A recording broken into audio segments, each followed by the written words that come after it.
Hello, hello, and welcome to episode 127 of the Compassion and Cucumbers podcast. I'm Christine. And I'm Sam. Yeah, we got a lot to tell you in this episode. Loads of stuff. Tons of stuff to tell you in this episode. We were on a trip. We were. We took the train to New York City. It's the first time I've taken a train for a long distance like that, and it was really pleasant. Yeah. I love trains. Yeah, I had a good time. I mean, naturally, if you're in some kind of crunch for time to get to where you're going, maybe not the best choice because it takes 8 hours to get from where we are to New York City. It does, but it's better than driving. It's much more comfortable than flying and so much more affordable. Yes. All of the things. I agree with all of those things. Yeah, and it's like super stress-free. Mm-hmm.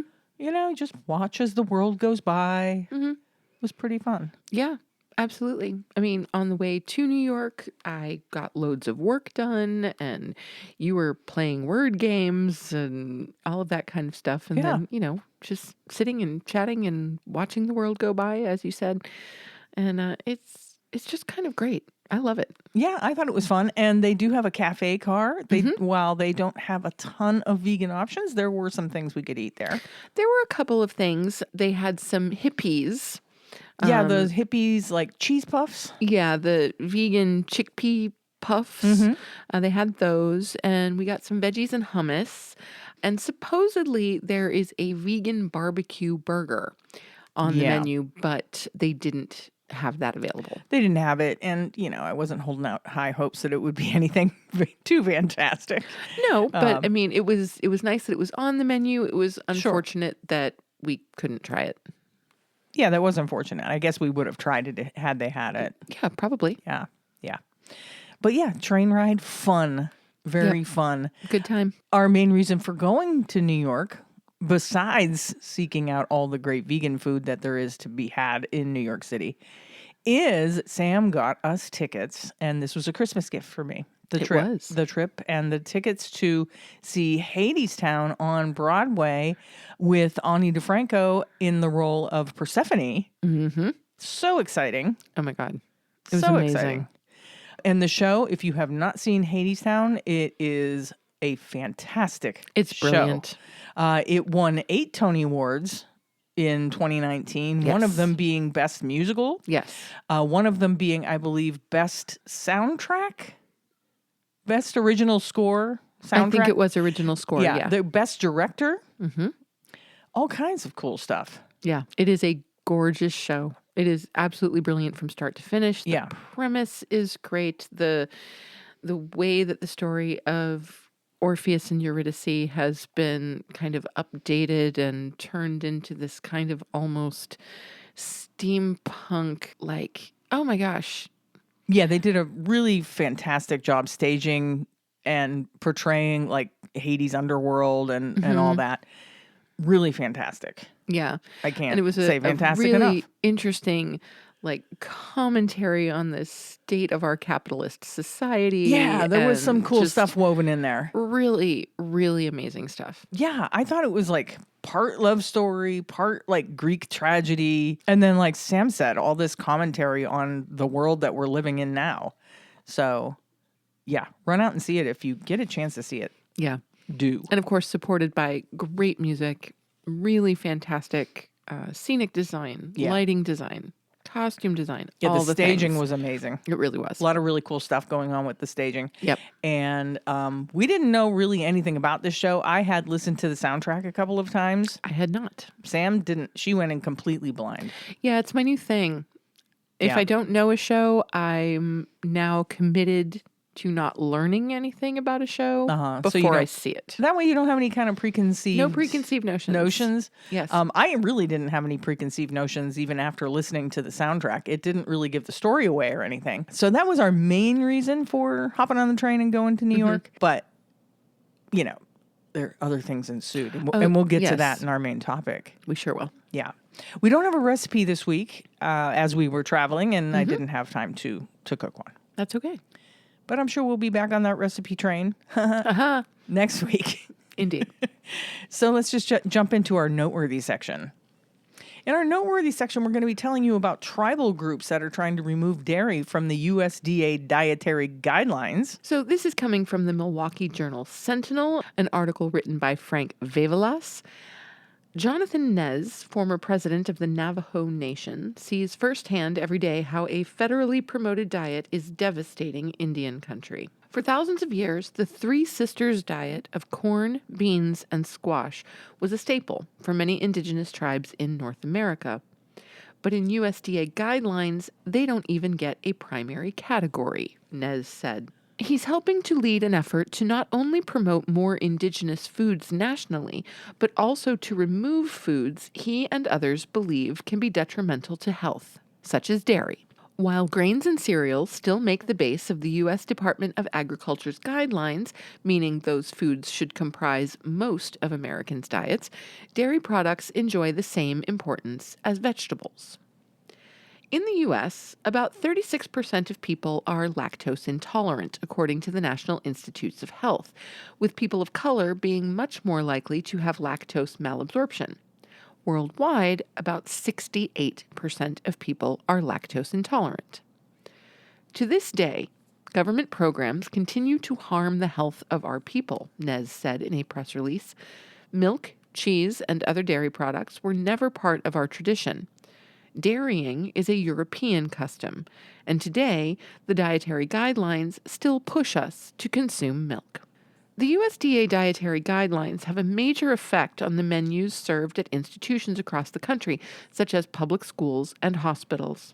Yeah, we've spoken about that. We have. Nez has been attempting to get the support of leaders from individual tribal nations in Wisconsin to join the call to remove dairy from the federal dietary guidelines. With 43.5% of the state's agriculture activity generated from the dairy industry, resulting in a $45.6 billion economic impact in Wisconsin, it's unclear if tribal leaders here will openly join in Nez's efforts. But he has won the support of the National Congress of American Indians, an organization that includes representatives from tribal nations in Wisconsin. The claim that dairy is detrimental to the native diet is supported by the Physicians Committee for Responsible Medicine, a public health nonprofit of 17,000 physicians that's advocating for the removal of dairy from the 2025 to 2030 federal dietary guidelines. We love the Physicians Committee for We Responsible are Medicine. huge fans of Yeah. the PCRM. We love them very, very much. Yeah. Like everyone else, Native Americans do not need to consume cow's milk since there are so many other foods and beverages that can provide the calcium, protein, vitamins, and minerals that are needed for growth and energy, said Dr. Vanita Raman of the Physicians Committee. She said some research shows that dairy consumption can be linked to several negative health factors in many Native Americans and people of color, such as a trigger for asthma, diabetes, and heart disease. Some of the top killers for Indigenous people in Wisconsin are heart disease, which causes about 20% of deaths for American Indians, and diabetes, of which American Indians here are more than 3 times likely to die from than whites, according to the Wisconsin Department of Health Services. Amy Winters, executive director of the Wisconsin Dairy Products Association, explained that the federal dietary guidelines are recommendations based on scientific studies identifying where there are nutritional deficits in American society and the types of foods or beverages that are best suited to provide those nutrients. Many school-aged children are not receiving enough essential nutrients for growth, development, healthy immune function, and overall wellness, she said. Milk, cheese, and yogurt in school meals, including lactose-free and reduced lactose options, are one of the best opportunities for children to get the critical nutrients they need and should not be removed from the USDA's dietary guidelines. Propaganda warning. Wah, wah, wah. She said the guidelines don't dictate which specific foods should be consumed and don't preclude healthy foods that people have in their family or ancestral history. Winters said expanding programs such as the Wisconsin Tribal Elder Food Box Program and federal programs such as the Healthy Food Financing Initiative and the Food Distribution Program on Indian reservations would be a better way to promote healthy diets for Indigenous peoples, rather than removing dairy from the federal guidelines, which could have a negative health effect for many families. No, it would not. We need more healthy food options and better access to healthy food for those facing food insecurity, not less, Winters said. Asking USDA to remove an American staple from food guidelines will not improve the health of Native Americans. Finding ways to support healthy food inclusion, reduce food insecurity, and support additional food sovereignty initiatives are a much better use of resources to improve the health of all Americans. I got the feeling you had something you wanted to say. Oh, I mean, yeah, it's just, this all screams as propaganda. And what she's not taking into account is what they're trying to do here with altering the USDA recommendations is, can we just stop teaching our children that these are the things that they need in order to be healthy? And then can we stop forcing our children to consume dairy products while they're in school? That's right. That's what they're getting at. Mm-hmm. I agree with her that there are other ways to make sure that people eat healthy, but we can't do that while our government is infiltrating our school systems. And I mean, you probably saw that too in like health class or whatever they call it now. Oh, sure. Where they show you the food pyramid and all the recommended nutrition that you should have. And kids, they're seeing this in class and being taught that this is how they're supposed to eat because they're being indoctrinated. That's right. So, yeah, propaganda. Yes, absolutely. And I look forward to, I am actually going to get to teach a class next semester, which focuses a little bit also on nutrition. Yeah. To, instead of looking at the food pyramid as certain groups of foods, looking at things from a nutrient standpoint. Right. A specific nutrient standpoint. Well, that's good. For example, dairy is not the only way to get calcium, but everyone thinks of dairy as being the number one source of calcium. Right. In the Or diet. vitamin D. Right. Or, yeah. But because they're thinking of it from a nutrient standpoint, they're not also considering how much cholesterol, saturated fat, and other very detrimental things Sure. that they are taking in. For humans, not to mention how detrimental it is to the animals that are forced to produce it. Correct. Yes. Okay. I've said my piece. You can go on. Okay. As a result of the efforts of NES, the NCAI, and other tribal groups, the Federal Dietary Guidelines Advisory Committee, at its January 19th meeting, announced that it'll conduct a food simulation study specific to Native Americans to make up for a lack of government data. Dr. Valerie Bluebird Jernigan, who's a member of the federal committee and a member of the Choctaw Nation of Oklahoma, presented the update that the government says will help ensure that Native Americans are better represented in its work of determining dietary guidelines. The federal government plans to release its 2025 to 2030 guidelines by the end of 2025. And yeah, and we'll see what that says. I'm sure it'll still say, eat your meat and dairy. Well, chances are, because, the dairy industry and the meat industry have quite a bit of pull when it comes to those guidelines. Yeah, interestingly enough, we were just watching an episode of The West Wing, as we are known to do. And in this West Wing episode, there was a case of mad cow disease discovered in the United States. Yes. And of course, their quandary was, how do they release this information to the public without causing panic? And not only that, without causing the economic collapse that would be involved in something like that, because the meat and dairy industry are so ingrained and entrenched in our economic system that it would cause this huge domino effect of economic collapse. Certainly. The, shares for meats would fall. Thus, then shares of beef soy would be pulled from shelves. Yep. Nobody would be eating at restaurants. Nobody would be going to fast food places. And of course, if there are no longer animals to feed, soy and corn, which are also traded, and people invest in them, and those would collapse. It's so entrenched in our economy. Yeah. Yes. As Leo McGarry So said, the dominoes don't end on this one. we definitely wish them luck with this initiative, and more power to them, Yep. you know? I would love to see more than anything. Well, I mean, maybe not more than anything in the world, but when it comes to the USDA guidelines, I would really love to see them approach it again, not as meat and dairy or fruit and vegetables, or, I would love to see it as proteins, carbohydrates, Right. Just nutrients. Just show the nutrients. nutrients and ways that you can get them, Yes. right? Yes, that you're not pointing people towards specific Right. foods, and when we're talking about meat and we're talking about dairy, we're talking about foods that are inherently harmful to human health. And include that information, Yes. right? On the dietary guidelines, include that information on the little chart everybody sees. Hmm. I'm sure it's included in a long, drawn out, text that goes along with the dietary guidelines, but that's not what people see. And especially students don't see that. Right. They see the little charts and the graphs and the pies, right? Hmm. And that gets burned into their brain. Hmm. So, yeah. So, yeah, we need a complete overhaul of that system for sure. Yeah, that would be nice. That'd be great.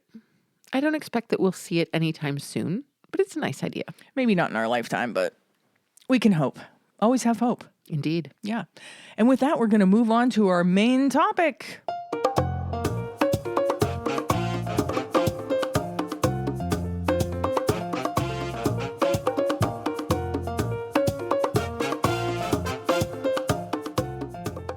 This week's main topic is Vegan New York City. yes, we're going to tell you all about the food we found, the places we went, the things we did. But mostly the food. Mostly the food. We told you about what we found on Amtrak. Yep. So we had some Hip Peas vegan cheese puffs. And of course, those are made from chickpeas. Yeah. And those are yummy. I love those. Yeah, they are. They're good. They're a good snack. They taste like cheese puffs. We don't have them very often. No. But when we do, we always kind of go, oh, these are good. Right. Yeah. And then we got a little kind of crudité plate of veggies and hummus. So it was Kind of just sad crudité. It was, I mean, it's kind of a reach to call it a crudité. It was some kind of sad-looking little baby carrots. It was 3 little baby carrots Yeah. and 2 little pieces of celery and 1 piece of broccoli and 2 cherry tomatoes. And probably 3 tablespoons of hummus in a little Not even. in a little container. Not even. Yeah. I'd be surprised if it was 2. Yeah, it was pretty actually. sad. Yeah. It was pretty sad. It was. But it was there. It was something, It was something. right? Yeah. Yeah. I'm not complaining. Yeah, but hey, it was a good thing to bounce all the other great food that we Oh were my about to gosh. have off of, Yeah. So let me just lead this off by saying there is some phenomenal vegan food in New York. Yeah. There's so many places. So many. I mean, we could do this same trip every year for the rest of our lives and not hit every vegan restaurant in New York City. No, I bet we couldn't. So many to choose from. Yeah. And, before the trip, I had spent a lot of time on Happy Cow, like kind of identifying restaurants that Sure. I thought maybe we would want to try. Yeah. And actually, we didn't end up going to, To any of them? oh no, one. We Only went to one of them.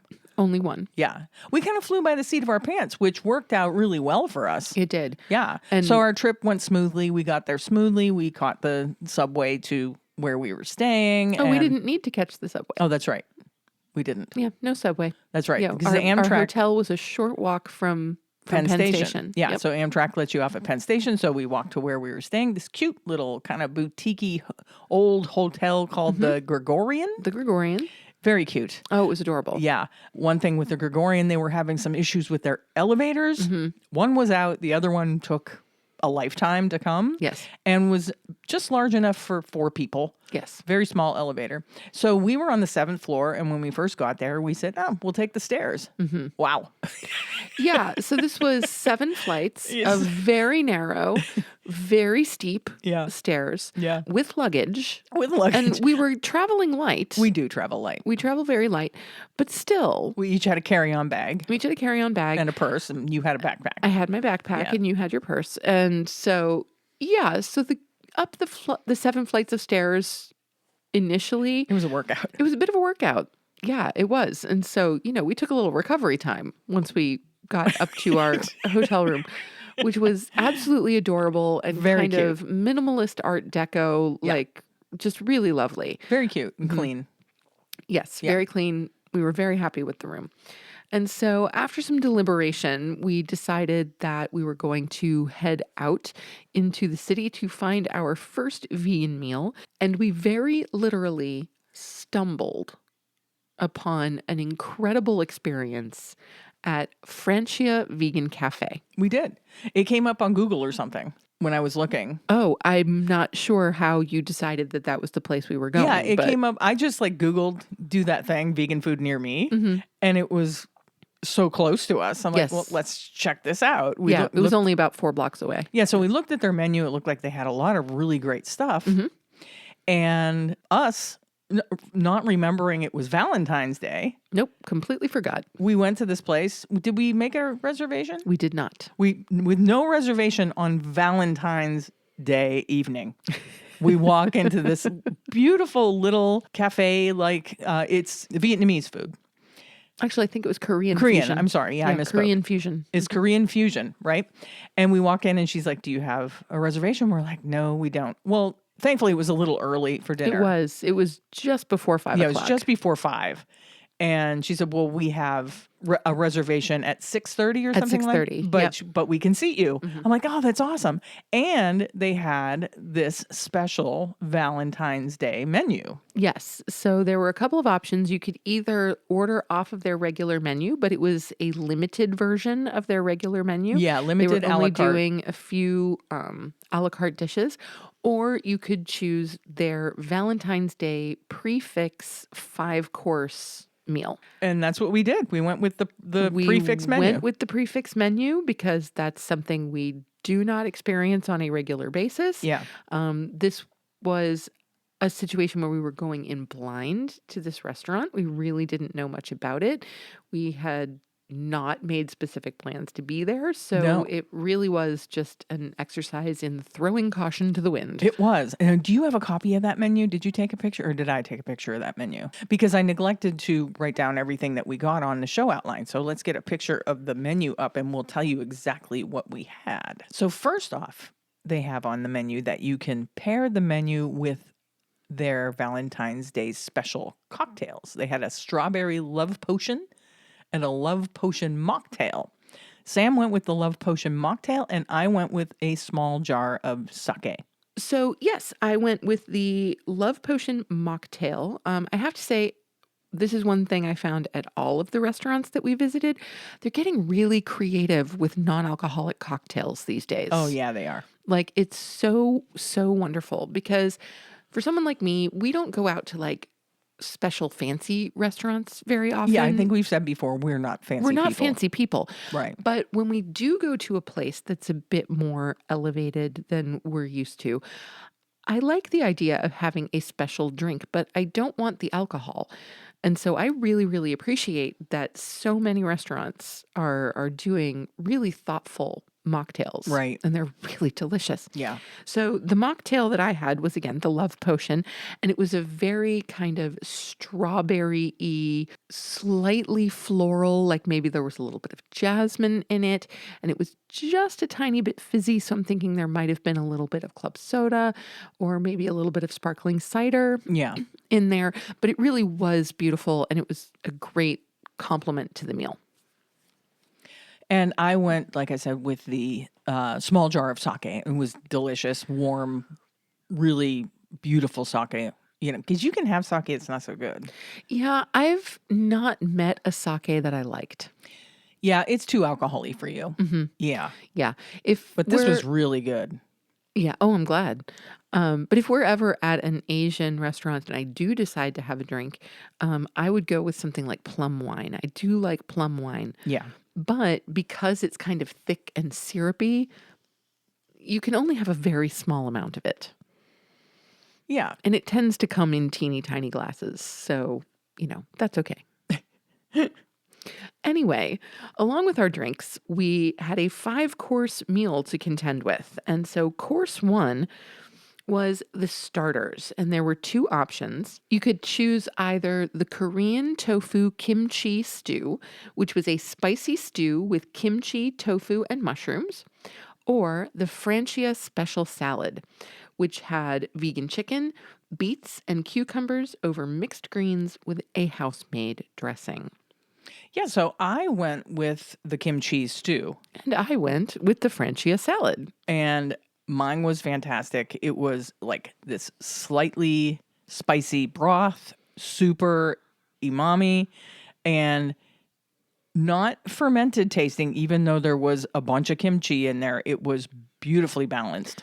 It really was. I had one taste of the broth Yeah. from Christine's soup, and it really was lovely. Yeah, it was And delicious. I'm not a huge fan of fermented flavor. Uh-huh. And so that there was a kimchi-based dish going on that I would have thoroughly enjoyed had I gotten it myself. You would have eaten the whole thing. Was really great. Yeah. Yes. And the salad was just beautiful, incredibly fresh, raw vegetables. Yeah. Beautifully flavorful. Their vegan chicken, which I believe was soy based, was perfectly prepared, perfectly cooked. Texture was great. Flavor was great. And I'm not sure what their house made dressing was, but oh my gosh, was it beautiful. Yeah, and then they put little heart-shaped vegetables in it. There were hearts everywhere. Yeah. On every dish that came out, there were these gorgeously cut out hearts in beet and radish and carrot, and it was so lovely. I think there was a sweet potato. Mm-hmm. Yeah. So lovely. Really cute. Now, after that, the second course was a single offering. Okay, so we each had the same thing for the appetizer platter, and that was a combination of their Peking duck bao buns and a fried calamari skewer. The calamari, I said it was some sort of sorcery going on. It was so good and texturally perfect and light, and it was just perfectly breaded, and I don't know. I'm speechless. Yeah, I think the calamari skewer was the single most perfect bite we had all weekend. It was pretty amazing. It was literally this experience of, oh my God, that's perfect. How on earth did they do that? Yeah. It was so texturally spot on. Yeah. Incredibly flavorful, fried to perfection. It was decadent and light at the same time, and just unbelievably fabulous. Yeah, and I think Sam chose to bite into her bao first. I did. And I chose to bite into the calamari 1st. And I just like put it in my mouth and just went, like, my eyes just got really big. And Yeah, it was crazy. yeah. Sam's like, is it good? Yeah, I'm like, is that good or bad? I'm like, it's amazing. Yeah. Amazing. And it really was. And the baos were good too. They were. But the calamari like outshone it by leaps and bounds. Yeah. So just really lovely on the bao buns. The buns themselves were perfectly steamed, really nice greens going on there. And also their vegan duck was lovely as well. Yeah. And texturally spot on. Actually, the first time I had ever had anything even resembling duck that I enjoyed. Right. Because I had only had duck once in my entire life, and I did not like it because it was not cooked well at all. Even though the flavor is fine, it was just not well prepared, and so I didn't particularly enjoy it. But this was different. I thoroughly enjoyed the bao buns, and then seriously, this fried calamari was out of this world. Yeah. And that's something that they do have on their regular menu. Like you can just get an order of the fried calamari. And we would. Oh, yes. Yes, definitely. Most definitely. Just give us a big old plate of that stuff. Because, yeah, it was phenomenal. It was. So, yeah, the appetizers were a home run. Yeah, they hit it out of the park. Yes. Next, we had the sushi platter. So, sea life was actually my favorite kind of protein category prior to us going vegan. I would prefer fish or shellfish to anything else, poultry, and certainly any land animal. So I've been kind of staying away from all imitation versions Yeah, of there those aren't a whole things. lot of really good ones out there. Like we did like the Gardein fishless fillets, but that's just like for a sandwich or something, Right. That's right? just for a sandwich. It's not a regular thing, So we haven't really investigated vegan fish or Right. vegan shellfish. And so I was a little dubious about the sushi platter, but then it came out and there were 3 different rolls. One was a chicken teriyaki roll, the second was a crispy crab roll, and the third was a spicy tuna roll. Uh-huh. And I went with the tuna roll first because I was like, okay, You were afraid of it, so I you're was a like, get it little over afraid with. of it, so I was going to get it over with. Yeah. And much to my surprise, it was really lovely.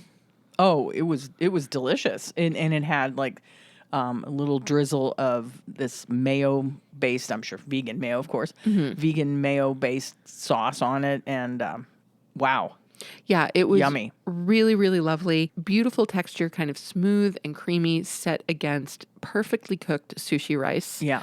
And wrapped into a lovely little roll. The chicken teriyaki was the same chicken that I had had on the top of my Francia salad. Oh, was it? Yes. Okay. And it was absolutely beautiful. And it had a little drizzle of a teriyaki sauce Uh-huh. on it, which was lovely. But the star of the sushi platter was without a doubt the crispy crab roll. Yeah, again, some sort of sorcery going on. Yeah, right alongside the calamari, there is some kind of vegan sorcery happening that Yeah. is making this incredible vegan crab. Yeah, and I really believe wholeheartedly that a non-vegan person could have eaten that sushi plate and not known for an instant that they were eating vegan food and would have been completely and utterly satisfied with it. I believe that's absolutely true for the crab and the chicken. I Yeah. think they would have noticed the difference on the tuna, Maybe a little bit texturally with the tuna. texturally. Yeah. But so what?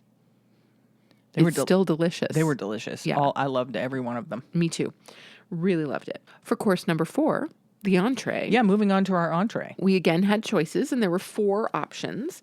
And those options were the tofu crumble stone bowl rice, the curry chicken stone bowl rice, the crispy Korean chili tofu, or a Buddha's delight. And so for the entree, I got the Buddha's Delight, which was stir-fried veggies and tofu in a savory ginger sauce. And I believe I had the crispy Korean chili tofu, Indeed, you did. which was pan-fried tofu in a Korean garlic and chili sauce. And just like everything else so far in this meal, it was superb. Yes, absolutely beautiful. Yeah. Yeah. This may very well be the most beautifully presented, most elegant, and most unusual meal I've ever had. Oh, really? Oh, yes. Yeah, it was all those things. As far as ever had, I'm not sure if I can say that. I don't know if I can go that far, but it was definitely one of them. Mm-hmm. You know? It was way up there. It was an exceptional experience, really.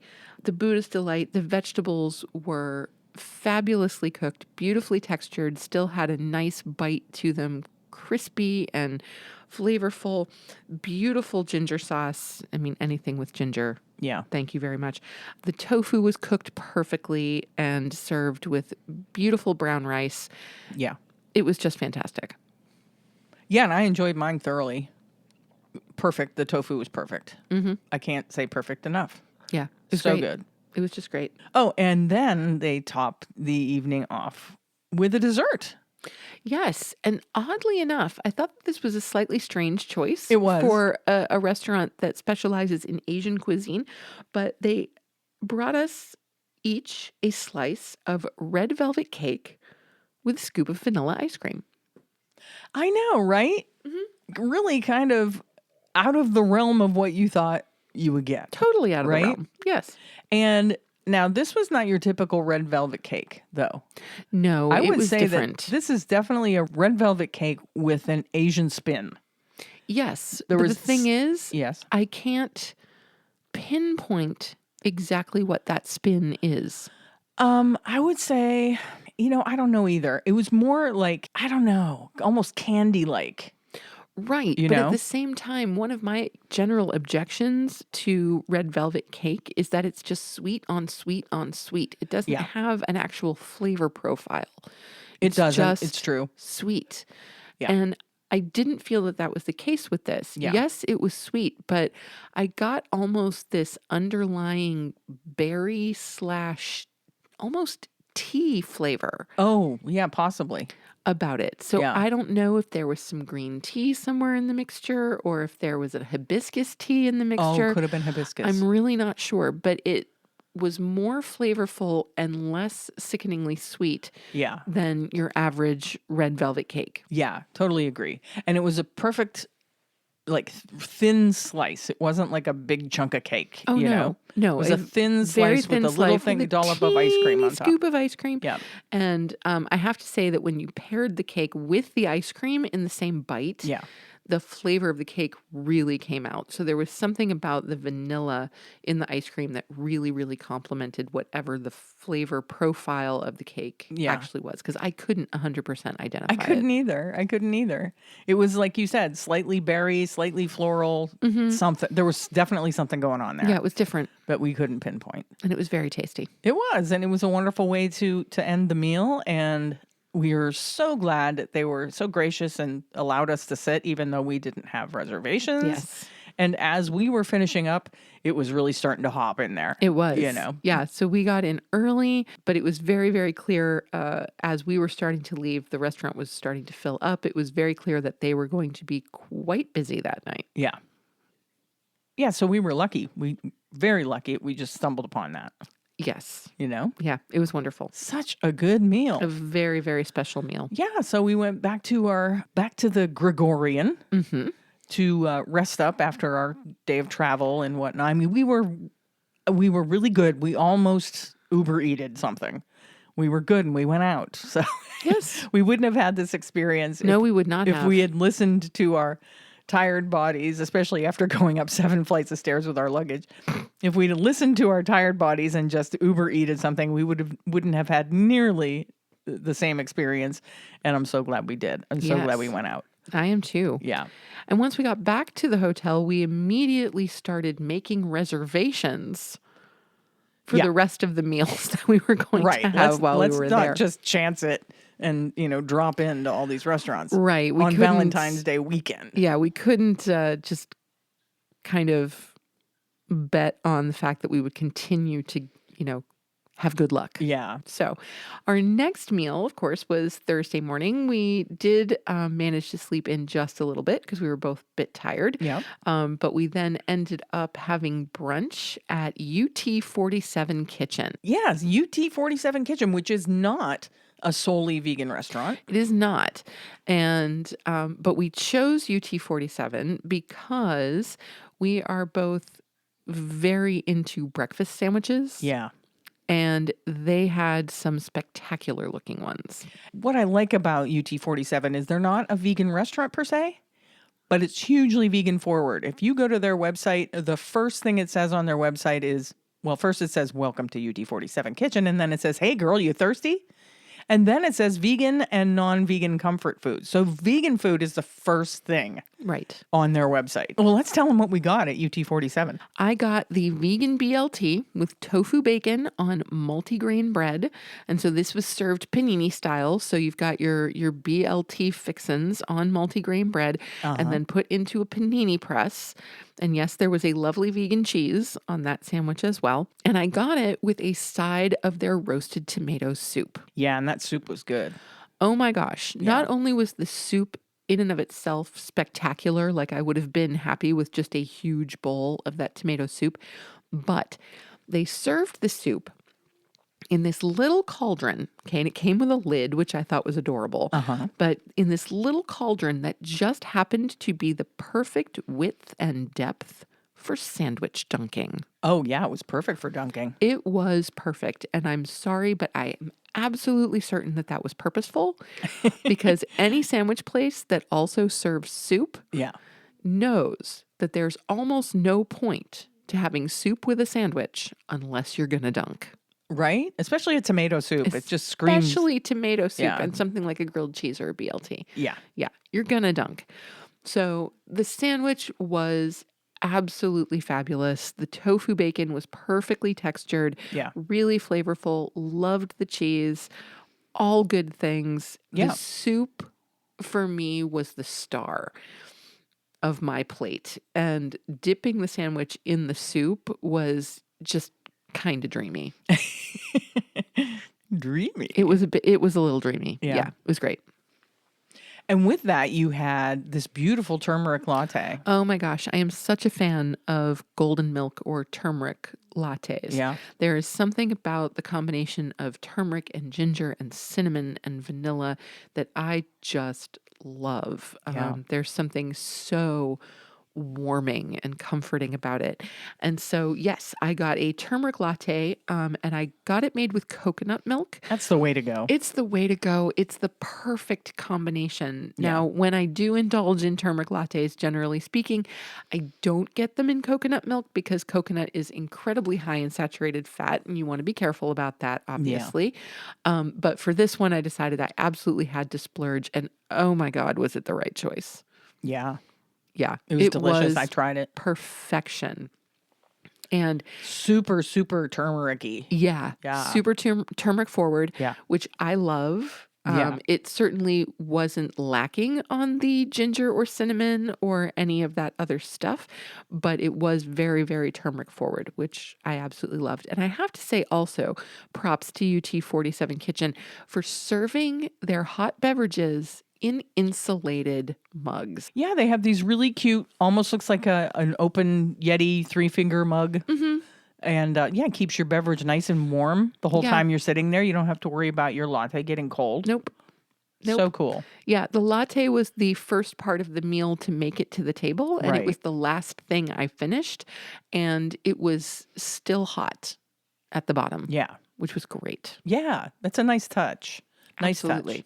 And I had the breakfast sandwich, not a surprise, but it was a vegan tofu, of course, vegan, tofu bacon, which is a house-made tofu bacon, a vegan egg, and I'm not sure if it was just egg or not. I couldn't tell. I think Okay. it might have been. All right. Avocado, tomato, vegan chow cheese on a bagel. And with that, I had an almond milk latte with a shot of hazelnut. And the sandwich, whoa. It was, first of all, thick. It was huge. All that stuff in a bagel, it was, look at 4 inches thick. Fit that in your face. It was a definite try to fit that in your face kind of sandwich. Little messy, but really delicious. Well, you know my philosophy, the messier the sandwich, the better Yeah. it is. Totally hit the spot. And my latte was just as delicious as Sam said hers was.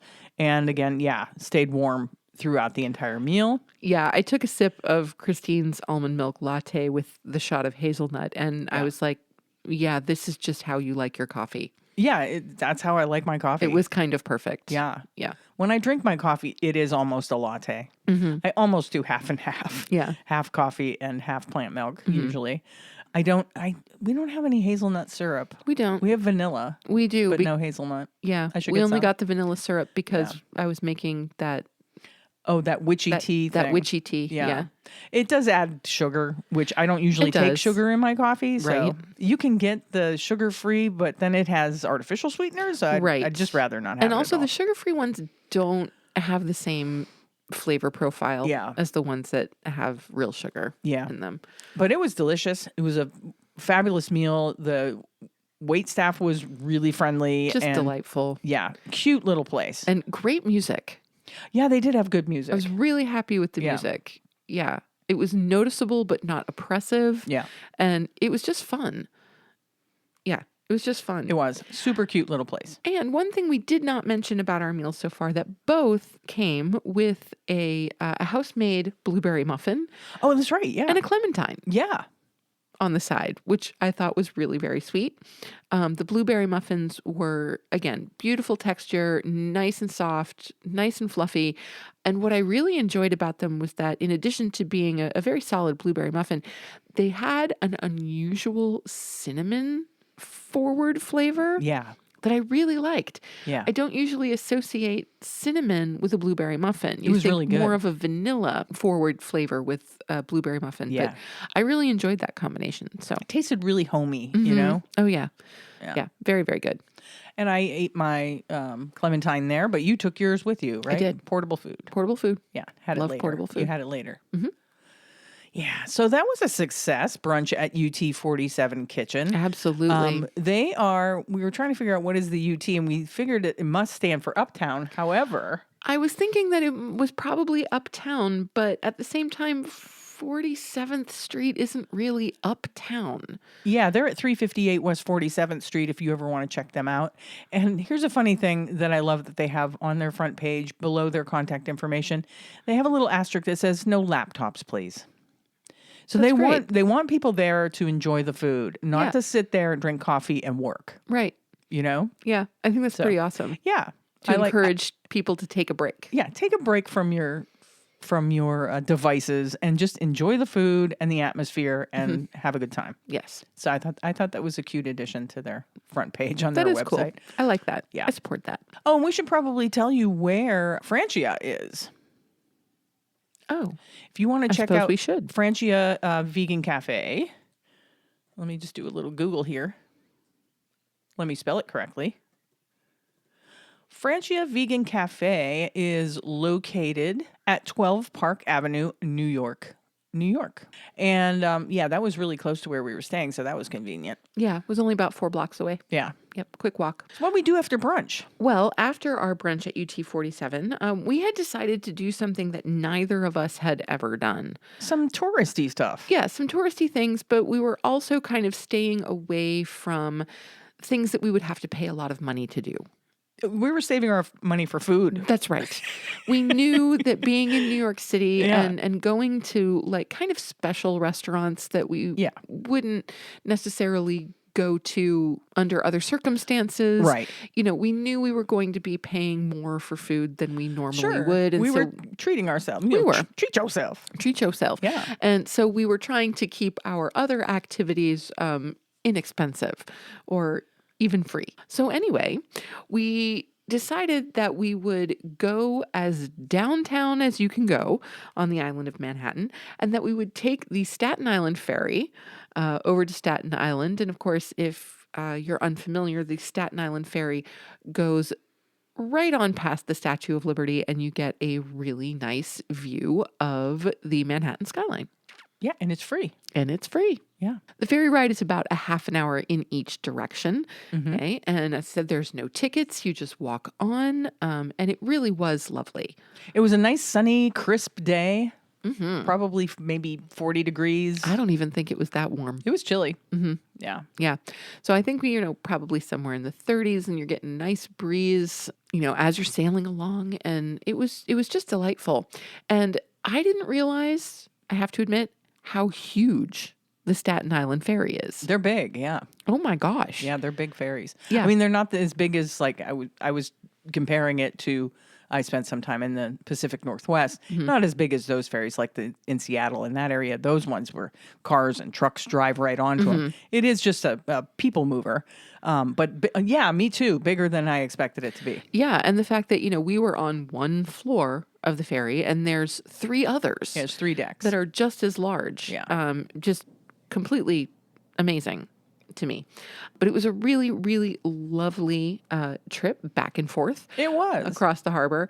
And another thing that was really exciting, as we were waiting for the ferry, we saw a range of PETA ads. In the Staten Island Ferry Terminal, which is a very large terminal. Yes. These huge backlit ads affixed to the walls of the ferry terminal. PETA ads. I think there were 3 of them. There were. So all of the ads that we saw, because of course we're in a ferry terminal, were sea life based. Right. And so the first one that you see, you can't avoid it. Like you really can't. As No, it you're takes walking up, up to the ferry doors. The whole wall. It takes the whole wall. Yeah. It was absolutely incredible. And it was, the theme was Save the Whales, Don't Eat Fish. And on the other side of it, it says fishing gear kills 300,000 whales and dolphins annually. Go vegan. Yeah. And then just around the corner, there was another, and this again is it's a backlit ad, and it says towards the bottom, if you eat fish, other animals suffer and die too. Go vegan. And then they give some stats that each year, 250,000 sea turtles, 300,000 whales and dolphins, 345,000 seals and sea lions, 400,000 birds, including penguins, and 50 million sharks and rays become unintended victims of fishing. So they become bycatch. Right. And I just thought it was really fabulous. I was so excited to see those. That was such an exciting surprise to see those giant ads all over the ferry terminal. Yeah. It was You great. know? It was really Wow. great. Yeah. Blew me away. So, you know what? Go PETA. Go PETA and go the Staten Island ferry terminal for allowing them to put all those ads up around the terminal. Yep. Pretty amazing. So after a really pleasant ferry ride back, you do have to disembark once you get to the other side Yes. and re-embark. Is that a word?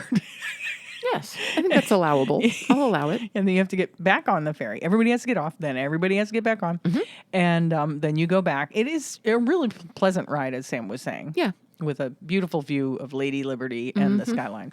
And we were lucky it was a nice clear day. It was. Beautiful day. Yeah. So after that, we walked to the 9/11 Memorial Park because I wanted to see that and I'd never seen it. Yeah. This was really eerie for me. Yeah. Just because the last time I was on that particular piece of ground was at about 3:00 in the morning on 9/11/2001. I had been coming home from a teaching job in central New Jersey, and I walked underneath the Trade Center through like kind of the travel hub on my way to the PATH train that I would take home. Yeah. And so not having been down that far, not having been that far downtown, since then, it was really strange. It was eerie is just the word. Yeah. Yeah. I teared up. Me too. All those names and I'm getting Yes. verklempt even now as I'm talking about it. Yep. All those names, all those poor people and their families, the families involved. And, you could see where people had laid flowers on some of Yeah, the it names. was lovely. And it was really kind of devastating. At the same time, like I was really, really pleased with the design of the Yeah. memorial. I thought it was it's well done. It's subtle, it's elegant. The water is an incredibly wonderful touch. Yeah. It is meditative. Yes, it is sad, deeply sad, but I think it's really effective. Yeah, I think it's really effective. And I think for people who lost people at the Trade Center, I think it's they made it so it's a good place for them to go and pay tribute Yes. to the people they lost. Yes. There's also a museum that you can go through, but we chose not to do that. I just think I was so devastated just by the memorials.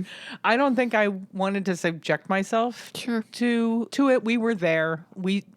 When it happened. I mean, Sam was in New York City when it happened, but we know what happened, and I don't really need any more reminders of what that day looked like. Sure.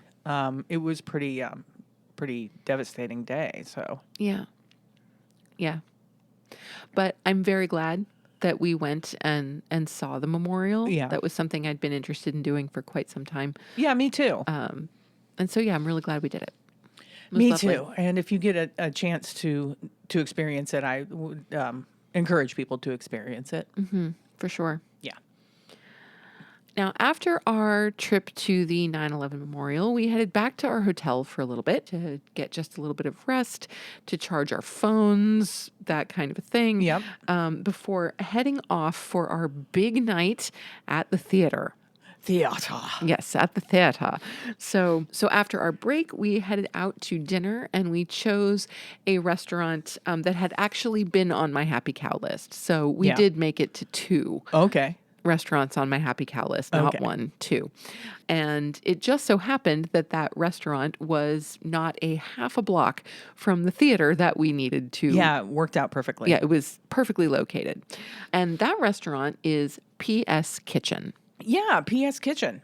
Now, one of the super cool things about PS Kitchen, not only is it fully vegan, but all of their profits are given to charity. Let me read what they had on the back of their menu. Yeah, so on the back of their menu, it says, "Our mission is to leverage the power of earth-conscious food and an open heart to lovingly serve our clients, employees, society, and the earth.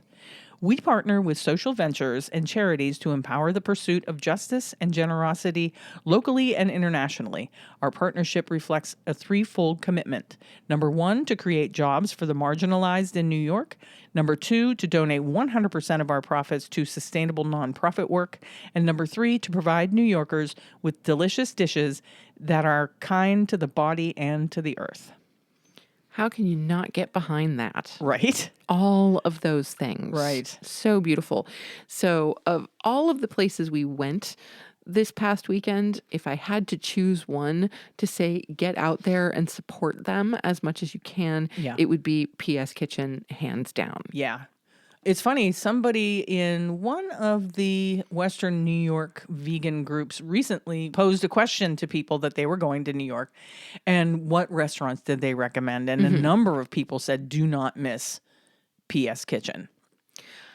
And I second that very much so after our meal. Yeah, they're at 246 West 48th Street. Indeed. So, as with our meal at Francia, we started the evening with a couple of drinks. I got the Parity Mocktail, which was a blend of pear juice, lime juice, a little bit of Demerara sugar, and ginger beer. It Yeah. was spectacular. It was tasty. This was my mocktail of the weekend. Yeah. Yeah, you said you were sad when that one was I was gone. very sad when it was gone. Yeah. I really wanted a second one, but decided not to go there. It was absolutely delightful. And I went with an Ithaca Brewing beer. I went with the Ithaca Brewing Apricot Wheat Ale, which was so good. Had you ever had that before? No, I haven't had that particular brew from Ithaca. I've had their Cool. other beers, and most of them are really good. And this was super apricot forward, very weedy. So good. Nice. Low in alcohol. Thank you. Thank heaven. Yeah. And I only had one. So there you go. Right, exactly. And so we did also some starters. I actually went pretty simple. I went with a side salad for my starter. That's right. And I have to tell you, this was the most substantial, most beautifully executed side salad I have ever had. Yeah, wow. It was, they brought out this big bowl of salad Well, for no, you. it wasn't a I mean, not big huge or anything, but you're you know. exaggerating. No, it was a small bowl of salad. Yeah. But it was beautiful fresh greens and a reasonable amount of beautiful fresh greens, not a couple of leaves of iceberg lettuce or No. something like that. No, it was well done. Wonderful cucumbers and carrots and tomatoes and onion and a lovely mustard vinaigrette dressing. And I had it topped with avocado. It was just fabulous. And Yeah. So when you say a side salad, that's not what you picture, right? Yeah. it was a beautifully executed side salad. Yeah. Yeah. I mean, generally speaking, when I order a side salad, I don't expect much. Right. This completely blew my expectations out of the water. It was gorgeous. Yeah, it was really well done. And then I went with the Krabby Cakes, which are their version of a crab cake. And there were 3 beautiful little crab cakes on a plate. And it was, it's made out of chickpeas, hearts of palm, artichoke, onion, garlic, and herbed panko. And they serve it with lemon and a vegan tartar sauce. And I had one of the Krabby Cakes as well. Again, in the interest of kind of exploring the idea of veganized fish. Yeah. Yes. And it was beautiful. It was absolutely beautiful. Again, texturally fantastic. Love the flavor. Oh my gosh, hearts of palm. I know. I see a lot of people cooking with hearts of palm, and I have yet to make anything with hearts of palm. I'll have to get on that. Yeah, I really, really loved it. So I thought that was great. The tartar sauce was lovely. It was tangy, it was lemony, it was dilly, it had a little bit of pickle flavor going on. All the good things. Yeah, they were really good. Yeah. I enjoyed them. Yep. And for my entree, I decided to kind of stick with the theme of ordering things I might not normally order. Right. And so I went with their chicken pot pie. So this was a classic homemade pot pie with a flaky crust filled with herbed carrots, peas, and vegan chicken filling. And oh my gosh, was it awesome. It looked really good. I did take one bite, I believe. You did. And it was delicious. And then Sam was like trying to get all of the crust around because it was like crust was baked so onto the good. outside of this large ramekin. And she's like trying to get this crust off the side because it was so good. It was so good. I didn't Yeah. want any of the crust to go to waste. It Yeah. was so lovely. The gravy was perfect. Again, the vegetables, and you don't often get this in a pot pie, the vegetables still had bite. Yeah, a lot of times they're mushy, right? Exactly. And they were not. The vegetables still had bite. The vegan chicken was beautifully textured. Everything was really, really well seasoned. And that flaky crust on the top was to die for. Yeah. Yeah. was Just good. amazing. And I went with their seitan marsala, which was seitan medallions, garlic, sautéed spinach, mashed potatoes topped with a rich marsala mushroom gravy. And yeah, that gravy was It so was good. impressive. I love a good marsala. And their seitan, their little medallions of seitan were like perfectly done. And they had this kind of like crispy crust on them so that they didn't get mushy under all that beautiful gravy. Yeah. And of course, mashed potatoes. You can't go wrong with it. It's They were hard to. really good mashed potatoes too. Nice. Yeah. And I was impressed that you got that dish because usually you don't go for cooked spinach. I know, but I thought I'd give it a shot. You know, it was garlic spinach, so I'm like, it was delicious. I ate it all. Yes. I am not a fan of cooked spinach, and it was fantastic. I'm Yeah. going to try and make spinach that way sometime. It was perfectly sauteed. It was Yeah. just barely wilted. Yeah, it wasn't mushy. Right. Nice Yeah. and garlicky. Yeah, it was really good. Yeah, it was beautiful. And after the meal, we decided to share a dessert. So we got their vegan brownie topped with house-made vanilla ice cream. Who doesn't like a brownie? It's like a brownie sundae, basically. you know? Yeah. Only in this case, there were no syrups or anything No. on it. It Just was a little dusting of cocoa powder. Exactly. And this for me was probably like if there was a weak spot in the meal, this was it. Yeah, there was nothing wrong with it, but there was also nothing blow your mind about it. It was either, a you know? perfectly acceptable brownie. Yeah. It was well baked. It was Yeah. nice and chewy. The ice cream was fantastic. Yeah, the ice actually. cream was really good. Ice cream was really good. But yeah, there was just nothing special about it. Maybe it's just because it's such a simple thing. You know, Yeah. how do you make that special? You know, you just do it well is all Sure. you do. And you they know? did do it well. Absolutely. Yeah. And then it was off to the show. Yes. So after a spectacular meal, and let me say that again, a spectacular meal at PS Kitchen, we headed right down the street to the theater to see Hadestown. And we already told you about the show at the beginning of the episode. So It was just a fabulous experience. yeah, I re-listened to the soundtrack this morning while I was working on some podcast stuff. I actually did a little bit of re-listening today too. Did you? Yeah, it was getting really cold in my office this afternoon. Oh, really? And so I decided to go into the studio like a half an hour before my first afternoon class and just walk in circles. Yeah, And so I warm was, to warm up. And so I was listening to the Hadestown soundtrack while I was doing that. Yeah. Yeah, check out the soundtrack if you don't have an opportunity to see the show. You can at least listen to the music. It's really good. It is really, really good. Very, very folk influenced. Yeah. You know, it's really interesting because the real reason we headed off to see Hadestown is because an artist that is a mutual favorite of both of ours, Ani DeFranco, who is a Buffalo native, actually, Go Ani, has stepped into the role of Persephone.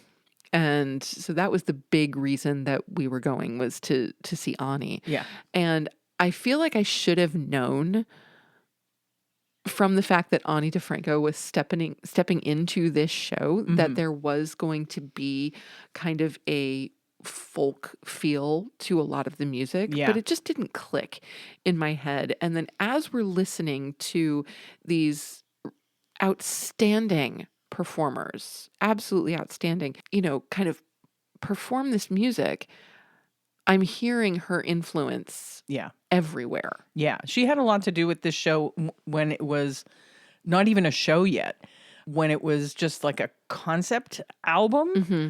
that the creator came out with. And the original album came out on her record label, Righteous Right. Babe.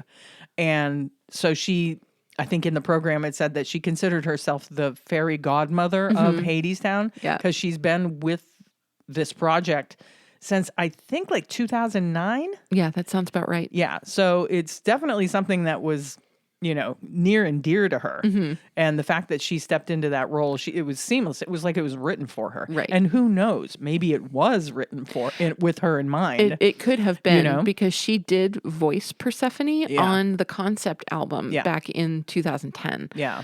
So who knows? Maybe there was some intent there. Yeah. And maybe it took them this long to convince her Maybe. I don't know. because she's never done anything like this before. Right. You know? I mean, I'd love to hear the backstory on that. I bet would it's too. really, really interesting. I would too. And she was phenomenal. She was perfect in the role. Absolutely perfect. Yeah. And, I did get a little fangirly because I'm sorry, but it's the closest I have ever physically been to Ani DeFranco. She was at one point no further than like 20 feet from us. Yeah, we had really good seats. We did. Thanks to Sam. She got us some really good seats. Well, I got lucky. Yeah. The seats that are off to the side but close to the stage are a lot less expensive than the ones that are in the center and Yeah. close to the stage. Yeah. But So I thought they were perfectly good seats. Oh, they were wonderful. Yeah. Yeah. I was really glad we were where And we I were. was saying, because there is some, not to go on about the show, because we already talked about it earlier in the episode, but the fact that we were where we were, where our sight line was right with the edge of the stage, I think it's actually better because some of the magic that's happening on the stage, as far as like sinking platforms and people disappearing, was more magical because we couldn't see what was happening. Right. We couldn't see all the mechanisms. Yeah, you couldn't see the mechanisms turning the stage and Yeah. stuff. 'Cause there was like there was like 3 sections of rotation going on at one point. And yeah, I think it was more magical because we could only see like right at stage level. We couldn't see all the mechanisms popping out of the stage and stuff. So Yeah. Just super cool. yeah, Yeah. Amazing. great show. Can't say enough about Great it, but I think we show. have. Yeah, maybe. But I'm just saying, if you're anywhere in the New York area Yeah. and you really, really are looking for a show to see, don't miss out on Hadestown. Yeah. It's incredible. There is a lot of really great theater going on right There now. really but- is. Yeah. Yeah.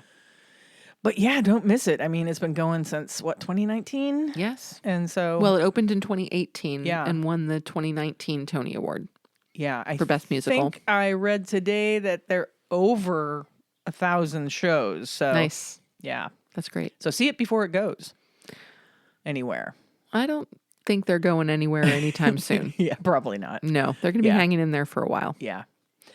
So that was our Thursday. And then because of that brownie, hello, me and my stupid sensitivity to any kind of caffeine, including chocolate caffeine, It always amazes me. I was awake until 4:30. I mean, I never really slept. No, you didn't. I mean, I dozed on and off, but I was awake until like 4:35 in the morning.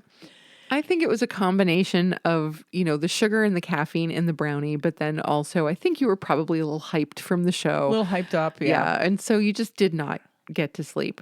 Yeah. And so, I woke up relatively early in the morning. I woke up around 6 Yeah. and Christine was dead to the world with no sign of waking up. No sign of life. No, not at all. And I'm like, that's okay. We're here on a mini break. We don't need to be going all the time. It's Right. not necessary. And so I started doing a little bit of recon on where we could perhaps get some breakfast once Christine woke up. Right. And it took her quite a while to wake up. I don't think I ended up ordering breakfast until close to 10. I know, right? Yeah. Well, I hadn't slept. Yeah. So All night, so. I was up. I did some work. I did some research on more restaurants. I did email. I did my German lessons. I did, all kinds of things. And you were just out. Yeah. So anyway, after a little while, I found a spot where we could get some vegan breakfast delivered to us because Christine was still asleep. I wasn't going anywhere. And I wasn't feeling like going out to get takeout. Yeah, So we had a chill morning. yeah, we did. So via Uber Eats, we got some breakfast from Gregory's Coffee. Now, Gregory's Coffee is not a fully vegan establishment. No, it's a chain. It's a chain. But again, we found a location that was just, 3 or 4 blocks away from our hotel. And they did have some lovely vegan options for breakfast sandwiches. Okay. Yay, breakfast sandwiches. Yay, breakfast sandwiches. So we each got a vegan deluxe croissant sandwich, which had vegan egg, Beyond sausage, and vegan cheddar cheese stacked in a absolutely fantastic, can I say this again? Fantastic. Say it again. Vegan chia seed croissant. Yeah, chia seed croissant. Croissant. Here we go. Croissant. Yeah, vegan chia seed croissant. It was really different and delicious. Yes, the sandwiches were great, but the croissants were the star. Croissant. Thank you. I love croissants, and it's one of those things that you don't get very often as a vegan because it's very rare that you find vegan croissants. And when you do, they're not often real great. Right. Because butter. butter, and no matter the similarity in flavor, just vegan butter does not hold up to heat in Yeah. the same way that dairy butter does. Yeah. And so it can really change your baking if you're using vegan butter as opposed to dairy butter. Yeah, we've had some pretty good vegan croissants. Yes. Don't get us wrong. But these were really different. Oh, they were really good. And I also think they were using a whole grain flour. I don't think it was white flour. No, I agree. Yeah. There was something else going on there. So these were a slightly healthier than average croissant. But of course, what we were putting in them, well, not so much. Vegan egg, Beyond sausage, vegan cheddar cheese, all highly processed. Yeah. But really, really delicious. It was really good. It hit the spot. It did. Yeah. And they also had a vegan breakfast burrito. Uh-huh. We got one. It was a very small little burrito. Yeah, we got one just to try and it. we shared it between the two of us, and that was also delightful. That again was vegan egg and Beyond sausage and some cheddar cheese, along with some onions and peppers and some fried potatoes, all inside this little whole wheat tortilla. Oh, yeah. And I could totally see if we lived anywhere near this place that would be something that you'd pick up if you're on the go, that little burrito, Oh yeah. Be a good way to, just fuel up for a little Yes. bit before you start your day. Absolutely. Yeah. And we also, of course, got some beverages. And Christine had an almond milk decaf latte, which again, that's just exactly how she likes her coffee. That's how I like it. And I had an iced chai with pistachio milk. Yeah, pistachio milk. Yeah, I was Go really figure. impressed with Gregory's Coffee for the number of plant milk options that they had. Yeah. And the fact that they had a plant milk that I had never tried Yeah, I was haven't either. really pretty awesome. Yeah. So got some pistachio milk, and I really liked it. I tried the iced chai again the next morning because we kind of did a redo of Gregory's Coffee. We did because The we next were morning. leaving the next morning. Right. And so I got the iced chai with almond milk the second day. The pistachio was much better. Really? Yes. It was creamier. It was a little richer. Yeah, I would imagine it would be. Loved the pistachio milk. So that was a bit of a revelation. Cool. Yeah. Yeah, that was a really good breakfast, and I was thankful that Sam ordered and went down and got that. Yeah. And then Christine managed to sleep most of the day. I mean, like I said, I didn't sleep at all at night, so and I knew we wanted to go do things later, so I'm like, I better sleep or I'm gonna be grumpy. Right. And nobody wants me grumpy. No, you are not pleasant when you are grumpy. No. Yeah. So then, So once we got Christine awake to the world Yeah. again, Yeah. we headed out for our last big meal of the weekend, and that was dinner at Modern Love Brooklyn. Yeah, Modern Love is one of Isa Chandra Moskowitz's restaurants. Yes, it is. So we were really looking forward to this. Yes. So just as we are big fans of Ani DeFranco in the music world, we are big fans of Isa Chandra Moskowitz when it comes to the vegan cooking and cookbook world. Yeah. Yes. Her cookbooks are great. Absolutely fantastic. In fact, Vegan with a Vengeance was probably the first vegan cookbook that I really got hooked on. Yeah. And, just all of the recipes, all of the writing in the cookbooks, it was just kind of immediately, I'm like, okay, not only is this a great book, this writer is just cool. She's a cool person. Yeah. And I know we've used her books a number of times in our vegan cookbook challenge. And I'm sure we will continue to do so. We will, because we have like 3 or 4 of them. I'm At not sure. least. Yeah. Yeah. Her books are really good. Yes, they are. So what went down at Modern Love Brooklyn? At Modern Love Brooklyn, again, we started off with some beverages, and I had their non-alcoholic blood orange margarita. You did. And I had their passion fruit margarita. Yes. Now, I took a sip of the passion fruit margarita. It was exceptional. It was exquisite. Mm-hmm. Yes. Very good. I actually had 2. Yes, you did. That's how good they were. They were very, very good. Yeah. And not super, there wasn't a ton of tequila in them because I had 2 and I wasn't even tipsy. Nope. So there you go. But they were incredibly passion fruit forward. You could tell that it was a fresh passion fruit puree, that it wasn't just a syrup or a flavoring. Yeah, it tasted like it was juice. Yeah, it was really, really beautifully done. And my blood orange margarita was much the same. No alcohol, of course. And what really surprised me about the blood orange margarita is that there was a hint of heat in it. I feel like there was just a little bit of chili or something underneath the blood orange, which really made the citrus of the orange stand out. Yeah, definitely a couple hits of hot sauce or something in there. Yeah, it was nice. It was very nice. And then so we got our starter, and our starter that we went with was their Brussels aioli, which was roasted Brussels sprouts, toasted pine nuts, garlic aioli, lemon, arugula, and sorrel. Yes. Or sorrel, Sorrel. as some people call it. Yeah, sorrel. And so this was fantastic. If you've listened to the podcast for any length of time, you'll know that both Christine and I are huge fans of roasted Brussels sprouts. Love the Brussels. Just love them. And so decided to, just go for this immediately. And what was really interesting was that as we're eating them, and they were absolutely beautiful, texturally perfect, flavor was fantastic.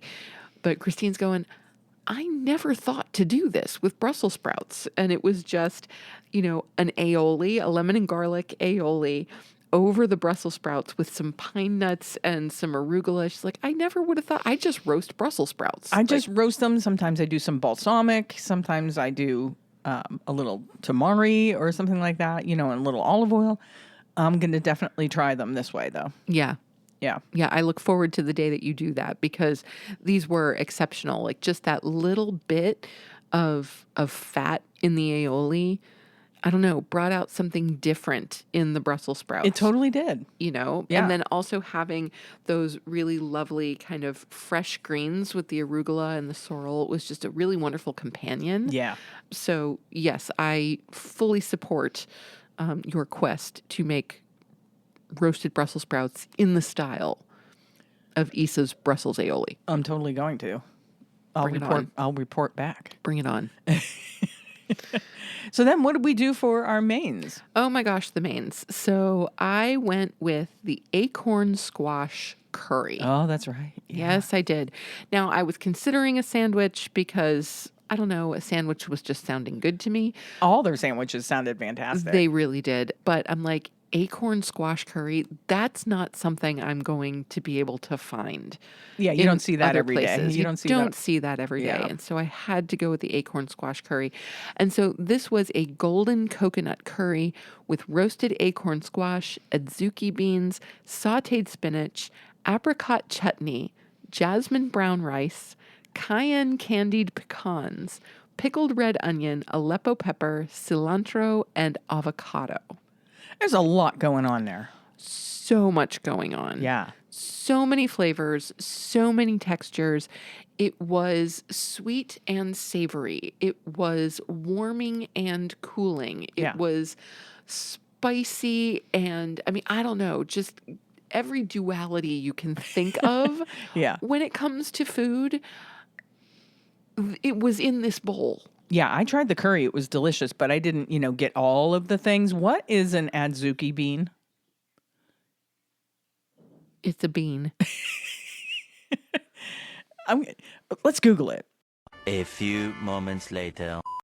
The adzuki bean is a red bean or red mung bean. Okay. Yeah, it does look like it looks like a small pinto bean. Yes, it's an annual vine widely cultivated throughout East Asia for its small bean. Yeah, and this says the adzuki bean has a nutty flavor with earthy undertones rounded out by a mellow but palpable sweetness. I agree with that. Yes, that seems to be an accurate description of the flavor. Yeah, it says when cooked, the beans develop a soft and creamy texture with a slightly gritty quality and are still able to hold their shape. So it's a good bean for curries and soups and Yes. stuff like that because it can hold up. I'm going to have to look into that adzuki bean. Yeah, it was absolutely delightful. Yeah. Every component, I tried to taste them separately, while at the same time trying to get bites that had at least Everything. had everything Yeah. all at once. And when you got those moments of multiple components at the same time, so you got some curry, you got some squash, you got some spinach, and you got a little bit of the apricot and maybe a hit of avocado all on the same bite, Yeah. it was spectacular. It was just like a complete and utter explosion Yeah. of flavor. It was a beautiful in your dish, mouth. too. It was a beautiful dish. Yeah. Yeah. Really nice. And I went for the chickpea Parmesan Hero. So I did go for a sandwich. And this was chickpea cutlets, marinara, cashew mozzarella, pesto, arugula, pepita Parmesan, fresh basil on a toasted garlic hero roll. Mm-hmm. This was a good sandwich. It was beautiful. Like just Yeah. looking at it, it was beautiful. And this came with fries. Yep, I got it with fries. And I had a few of Christine's fries, and they were delightful. Oh, the fries were great. Yeah. Yeah, kind of thick cut Yeah. fries, perfectly cooked. Yeah. Yeah, absolutely wonderful. And did you give me a bite of the sandwich? Yes. I think I One did. little bite of the sandwich. Yes, I gave you one small bite. Yes, and it was really, really good. Yeah, these chickpea cutlets. Oh, so good and crispy and breaded and just this perfect juxtaposition to all of the kind of ooey gooey other stuff going on in the sandwich. It was just, yeah. Yeah. It hit the spot. Yeah. I think we Really should well. also, while you're investigating, recreating the Brussels aioli, I think you should also investigate how to make chickpea cutlets. Yeah, it might be in one of the because books. So often we think about like the vegan version of a Parmesan is going to be eggplant. Right. And I have no problem with that. I love eggplant. Yeah, I do too. But those chickpea cutlets, like even just that little bite that I got, they were just so crispy and flavorful. Super well and seasoned. Yeah. yeah. So for a sandwich, I think they might even work better Yeah. than eggplant. Yeah. So yeah, I'd be into trying to create those at home. Yeah, it was something really different that I'd never tried before. And wow. Yeah. So good. Yeah. All that, the basil and the pesto and the cashew mozzarella and everything. It was just such a great combination of flavors and textures. was Great beautiful. sandwich. Yeah. Another beautiful meal. Yep. Like seriously, every place we went, like there was not a miss. No, we got lucky. There was not a miss. Yeah. It was really quite wonderful.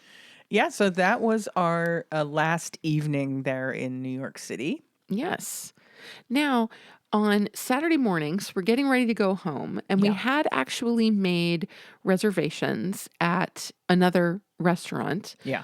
down in the West Village, but we decided to forgo the reservation because it was cold, it was snowy. Yeah. We didn't feel like schlepping our bags downtown. Yeah. So a lot of things went into the decision, and we just decided to forego our last planned meal and instead just go ahead and get sandwiches from Gregory's Coffee once again. Croissant. So we got those croissant sandwiches again just to fuel our departure. Yes. Yeah. Yes, exactly. And they were just as good the second time. They really were. So can definitely recommend those. Yeah. So we checked out of our hotel and we walked ourselves back to Penn Station. And our train, we had to check out of the hotel at 11 and our train wasn't leaving until about 20 after 1. So we were hanging out in the train station, just kind of sitting around watching some kids, rehearse some dance routines that they were working on, which was kind of interesting, some kind of like K-poppy kind of stuff that they were working on. They were fun to watch. Yeah, it was fun to watch. And then we decided to take a little bit of a walk because we'd been sitting for a while and we are getting a little stiff from sitting on the floor. Yeah, and Penn Station, or actually the Moynihan part of Penn Station, has a pretty substantial food court. Yes, it's actually referred to as the Moynihan Food Hall. Okay. So it's a relatively new section of Penn Station attached to the Moynihan Train Hall, which is where the Amtrak trains go in and out of. Yeah. Okay. So we headed up to the Moynihan Food Hall and just decided to look around and see if there was anything available. It's an 8-hour train trip from New York back to Buffalo. So we knew that we weren't going to be getting any food on that train home. So we're kind of like, maybe we should look and see if there's anything we can either have before we go or something that we can get and bring with us on the train, that kind of a thing. So we only ran into 2 spots that had anything that looked doable. Right. Okay. And one was a kind of a falafel place that looked to have a couple of vegan options. And the second one was a place called Burger Joint. The Burger Joint. Yep. Nope, not even the. Oh, Burger Joint. Just Burger Joint. Yes. And so, which is exactly what it was. It was a burger joint. And they were doing Beyond Burgers. So we each got a Beyond Burger with vegan cheese and some shoestring fries. They had vegan cheese, so they did. Come on. And the burgers were topped with kind of all the good stuff: lettuce, tomato, onion, pickles, ketchup, mustard. Typical. We, of course, had to forego the mayo. The burgers were, for a fast food burger, I thought they were really tasty. Yeah, they were well done. Yeah. Well done. Fries were really good. Yeah, they gave you a big old bag of fries. Big bag of fries. Yeah. And I love shoestring potatoes, like nice skinny fries. I absolutely love that. Yeah. So those were great. We're actually trying to get them put into the Happy Cow search engine. Right. I'm working on getting that done. Yeah, it's really important for those places to be on Happy Cow in places where you're traveling, because that's where it's the most difficult to find vegan Airports options. and train stations are the hardest. Yeah. Like once you're in a city and you're walking around, like it's not hard most of the time to find a place that, even if it's not fully vegan, will have a couple of vegan options.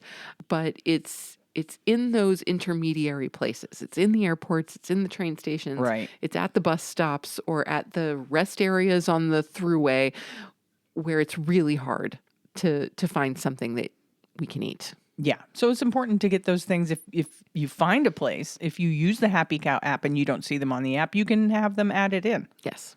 And that's an important thing to do. Yes. Well, we are at almost an hour and 40 minutes now. So we better get moving. We got to get moving. So sorry. If you listening at home would like to take a break or something, we'll wait. We're waiting for people to take a break? I'm kidding. You said move along, but we're waiting for people to take a break. I'm kidding. This makes no sense. No, let's go ahead and move on, and let's move on to our helpful tip to encourage people to go. Before we do that, let's vegan. at least wrap this up. All right, let's wrap it up. We had an absolutely amazing time. We did. In New York. And seriously, for those vegan foodies out there who are looking for all of the vegan restaurants, New York is a must. It's an absolute must. Yeah. Like I said, we could do this trip every year for the rest of our lives and not experience every vegan place that's available in New York there's City. so many places, and so many people gave us recommendations of places we should try, and we just can't get to all of them. So we'll go back. Because you only have so much time, money, and stomach space. Right. Yes. Yeah. So, but I highly recommend all of the places that we went to. And again, if you are traveling with, vegan foodie adventures in mind, New York's a really good stop. It is indeed. Okay, now we can move on to our helpful tip to encourage you to go vegan and stay vegan. Indeed. And this week's tip is to become actively involved in animal advocacy and rescue efforts. You can volunteer at animal shelters or sanctuaries, participate in protests or campaigns against animal cruelty, and support organizations dedicated to animal welfare. Additionally, you can consider using your voice to raise awareness about animal rights issues through social media, writing articles or blogs, and having conversations with friends and family. By taking tangible actions to protect and advocate for animals, you can make a meaningful difference in their lives and contribute to a more compassionate world. And guess what? What? We have a listener shout out. We asked, Yes! and you people responded. I now have a number of new listener shout outs in the queue. That's amazing. In the queue. Thank you so much, everybody. Thank you, listeners. Who reached out and either nominated someone or said, hey, I listen. And so it's time for a listener shout out. Just want to give a shout out to all my fans watching. I love you guys. I love you. This week's listener shout out goes to Sarah Woodard of Spark Consciousness. Sarah has been a longtime supporter of the show, and we have collaborated with her in the past on a few recipes. We have. Sarah is vegan, a children's author, a nature lover, and her mission is to help people live more meaningful and purposeful lives. You can check out her work at sparkconsciousness.net. Sarah was also kind enough to make us aware of a recent technical issue with our weekly newsletter, so thank you, Sarah, for that. Yes, thank you for pointing that out. If anybody has tried to respond to our weekly newsletter, that was the issue. It was bouncing back. Those emails were bouncing back, and it was an issue with our website provider. Mm-hmm. I have since corrected that issue after 2 hours on their helpline, only to figure it out myself. Thank you, but no thank you. And so thank you so much for pointing that out, Sarah, and thank you so much for listening. And you can contact us with your t-shirt size and address so we can send you a Compassion and Cucumbers swag bag. You can either email that to us at compassionandcucumbers@gmail.com or DM us on Instagram or Facebook. And if any of you out there would like a shout out like Sarah got this week, you know what to do. Email or DM Christine. Let us know what you think of the show and tell us a little bit about yourself. Yeah, and remember, you can nominate other people for shout-outs also. Yes, you can. It doesn't have to be self-serving. It doesn't. You want us to say happy birthday to somebody or happy anniversary. We are more than happy to do that. Oh my gosh, we love that stuff. Yeah. Yeah, bring it on. Yeah. And that brings us to our vegan org of the week. This week's vegan org is Briarwood Farm Sanctuary. Briarwood Farm Sanctuary is a 501c3 nonprofit located in central New York State. They are dedicated to providing respect, love, and care for farm animals in need. They advocate for and educate about compassion and respect for all animals. You can follow them and their work at Instagram.com/Briarwood Farm Sanctuary and on Facebook at Friends of Briarwood Farm Sanctuary. Yeah, they do wonderful work, so check them out. It's time to wrap this baby up. Just a few calls to action for you. We always encourage you to join the AFA Vegan Voter Hub, and we always put the link in the show notes. We encourage you to subscribe to the show on your favorite podcast app and on our YouTube channel. And send us your favorite vegan recipes for our listener recipe series. And with that, it's time to sign off. You have just listened to episode 127 of the Compassion and Cucumbers podcast, and there's nothing left to say but where cukes and compassion are always the fashion. On the podcast. Thank you, James. Have a great week, everyone. We'll talk to you next Tuesday. We love you. We do. Bye-bye. The end.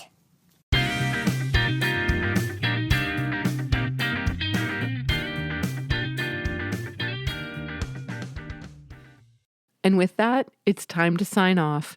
You have just listened to episode 127 of the Compassion and Cucumbers podcast. You have. Do you want to finish this episode? No. I mean, yes. So will you keep your mouth shut so I can finish this? Take 3. Thank you.